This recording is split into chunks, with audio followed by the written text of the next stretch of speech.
Good evening. আজকে আমি ব্লগটা এখান থেকে শুরু করছি। আজ হচ্ছে লোকনাথ পুজো। তো আমাদের একটা ইনভাইট ছিল লোকনাথ পুজোতে যাওয়ার জন্য। তো আমরা সকল মিলে সেখানে যাচ্ছি। তো চলো, আমি এখানে রেডি হয়ে নিয়েছি। আর তো চলো বেরোনো যাক। আর এই দেখো আমি বলছি বলে পাশ দিয়ে এনাকাটা। তো চলো বেরিয়ে দেখা হচ্ছে।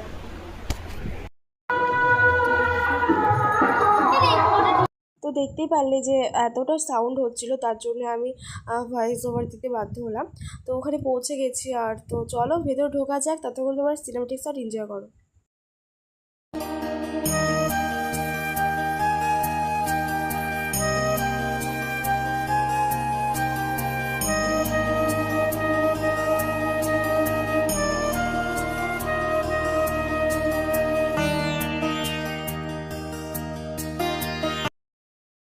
তারপর ঠাকুর প্রণাম করে নিয়ে চলে গেছিলাম লস্যি খেতে।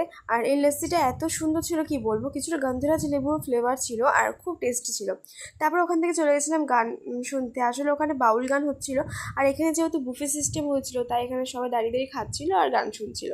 আর আমরাও কিছুক্ষণ দাঁড়িয়ে দাঁড়িয়ে অপেক্ষা করছিলাম দিদি অ্যান্ড দাদার।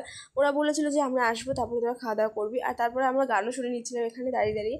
আমি ছিলাম, রূপাদি ছিল, আর আমার বোন ছিল। আর এদিকে পুচকু দেখো নিচে নামবে, তাই জন্য কি কান্নাকাটি করছিল, ওদিকে ও কোলে উঠেই নাচছিল। তারপর দিদি আর দাদা চলে আসলো।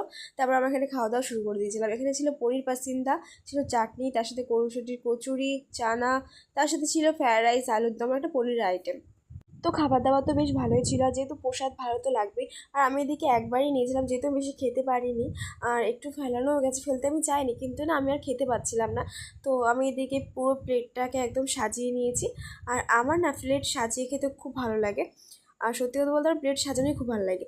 আর আমি এদিকে খাওয়া শুরু করে দিয়েছি। আর এদিকে নিয়ে নিয়েছিলাম চাটনি, আর তার সাথে নিয়েছিলাম পাঁপড়। আর সত্যি কথা বলতে আমার চাটনিটা খুব ভালো লেগেছে, আর পাঁপড় যেহেতু আমি দুবার নিয়েছি। আর তারপর ওদিকে আর যাইনি, কারণ ওদিকে ছিল মিষ্টি আর পায়েস, যেগুলো আমি খাই না।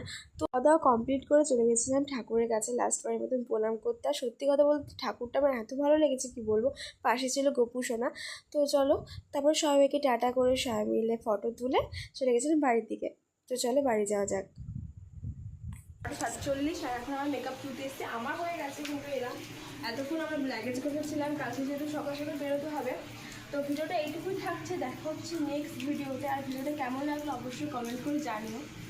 আর ততক্ষণ ভালো থেকে সুস্থ থাকো।